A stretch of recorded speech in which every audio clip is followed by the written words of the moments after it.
Good deal. All right, guys, welcome to the January safety meeting. How's everybody doing? Ready for a nap or all that food? Good. All right. So here are the topics we're going over today: DVIR, distracted driving, and road signs. Okay, so what are you guys looking for when you're doing your pre-trip inspection? Everything. Leaks, low oil, Tire. antifreeze, yeah, tires. Oil levels, leaks, Lights.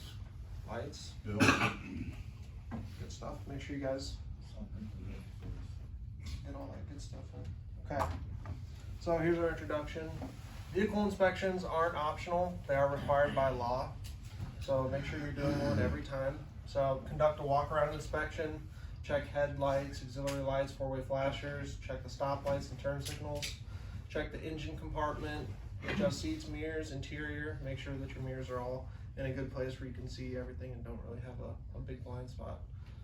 Check the air brake system, make sure the placards and BOL are from the previous loader in the truck, so that's the residue, the last containment.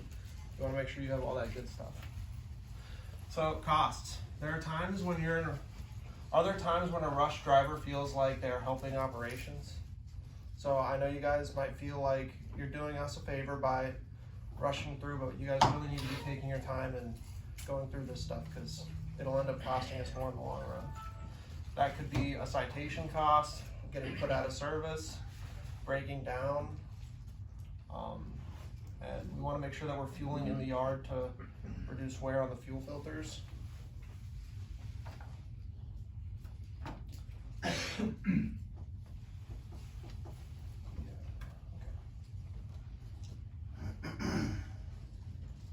Okay, so routine is important when you're doing a pre-trip inspection. Does anybody have their own? Anyone have an example, like things you guys do in order?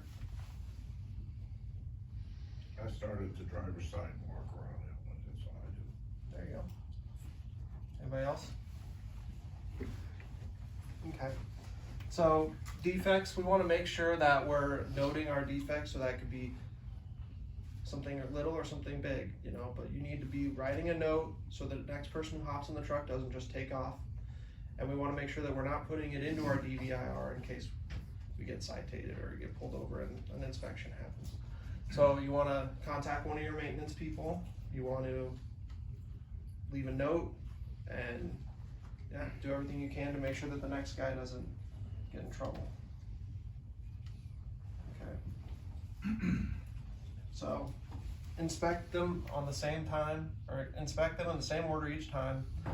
If present, review the previous driver's notes and sign off on it. You know, double check, make sure that it wasn't just something little that could have been fixed easily. Okay, so some common defects. Here we are looking at tires.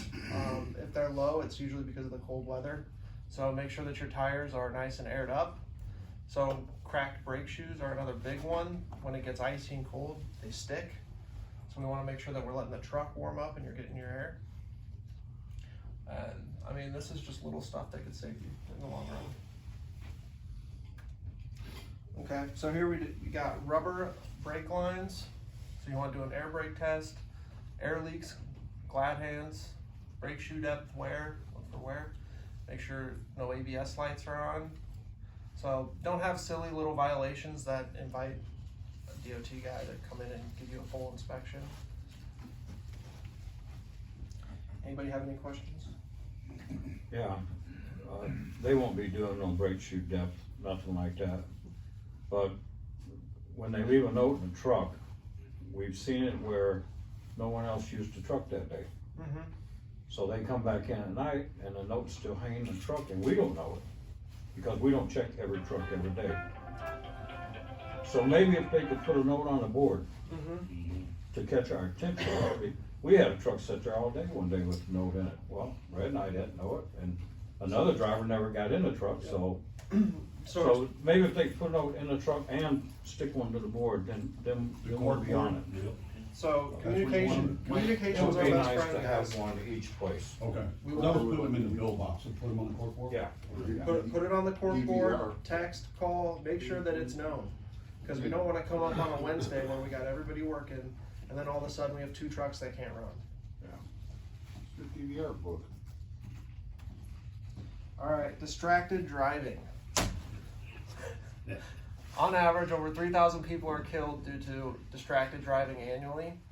At any given daylight moment across America, approximately 660,000,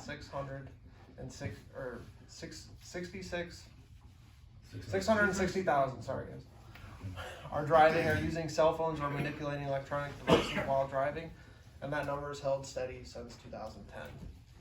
I hope none of you guys will drink. That's a lot of shit. I wouldn't be holding that drink. That's a lot of stuff. He's really doing it all there. Alright. That's efficiency right there. Alright, definition of distracted driving. So distracted driving, anything that causes the vehicle operator to either take his attention away from driving or take their eyes off the road or take their hands off the wheel.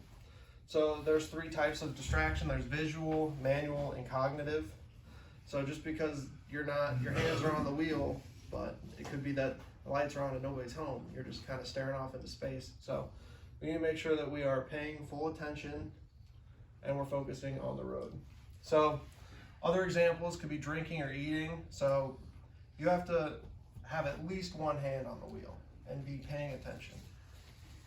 So when we're drinking or eating a sub, you know, come on guys, one hand on the wheel at all times.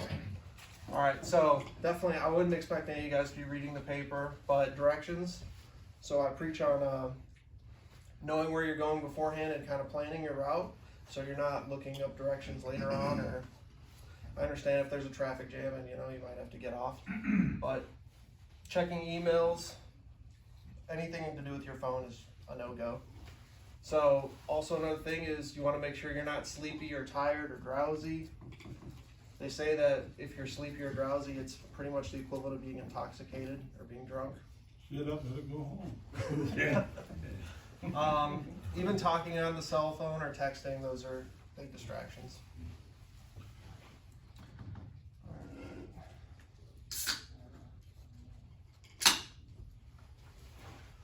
So accidents. Driver distractions are initiated to road, are inattention to road and traffic conditions are responsible for 25 to 35% of police reported traffic, or about 1.2 million crashes each year. I mean, you guys see it on the road every day. Like you guys are driving and then you see that little car pull up to the side of you. They got one hand on the phone, they're not even looking. So if you see that, you guys just need to let them do their thing and kind of back away. Let them pull ahead. So according to the Indiana DOT, there are approximately 1,800 work zone crashes resulting in 16 deaths and approximately 1,200 injuries each year. Approximately 48% of work zone crashes result in deaths or injuries. Approximately 34,000 people were killed in motor vehicle crashes annually. 2.4 million people suffer serious injuries due to crashes. All right. So approximately 5% of crashes with injuries and 10% of crashes with fatalities annually involved distracted driving.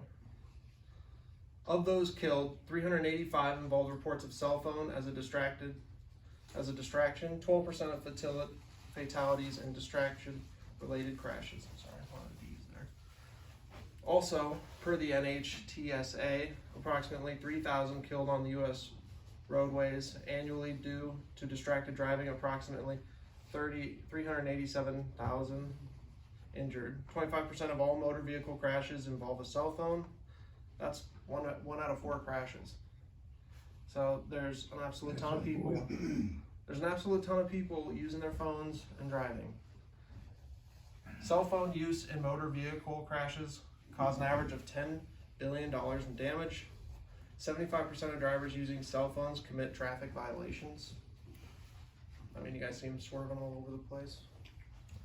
12% of total drivers at any point during the day are on their cell phone. 81% of drivers admit to talking on the cell phone while driving. 18% of drivers admit to messaging while driving. So you guys know that we have a strict no phone policy here. So make sure if you need to make a phone call or if you need to, pull off to the side. Thought Bluetooth was okay. Bluetooth is okay, but if you have to have it in your hand for anything, pull off. Okay. Safe driving, guys. It's winter. If you look out there, we got a ton of snow. So make sure that we're going slow. We're being safe. If you guys don't feel safe, call one of your dispatchers. Let us know. We're not gonna make you guys do anything you're not comfortable doing, and you got to use that jurisdiction or that judgment on your own. Make sure that we're using our parking brake. So if you get out to take your DOT break or you're just relaxing in the truck, make sure you lock that thing down. You don't want to have an incident where your truck starts rolling. So plan ahead and signal early. Okay. Here we got some signs that you might see. Here's a yield sign, here's a seatbelt sign, and here's a stop sign. So for the stop signs, guys, especially the one out here by the front of our property, that's a real stop sign. I know it's on our property, but you have to stop. I know if you see a break in the traffic, you want a gun for it, but just stop, guys. Save Timmy a phone call. Just change it to a yield sign. There you It's go. our property, I guess we could. and this is the United States of America. We can do whatever. How we doing? Here's some other common signs we might see. Of course, deer crossing, road work, pedestrians, and speed limits.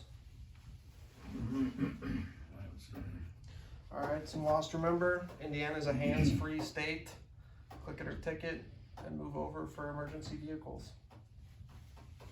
Alright, does anybody have any questions? Now, if you can't pull over, what is the rule, 10 miles an hour? Lower than the speed limit, or? For, Cause sometimes, I'm just telling you, they will not let you over. oh, if there's an emergency vehicle, 45 miles an hour or less is what I've heard. So if there's more than one emergency vehicle, it's automatically 45 or under. Because if they got two cop cars parked there and you're going over 45, one of them can just come off and pull you over. All right, thank you guys. Thanks for coming out. Hey, this is better than the first one. Good job. I was in Texas once. Good job, CJ.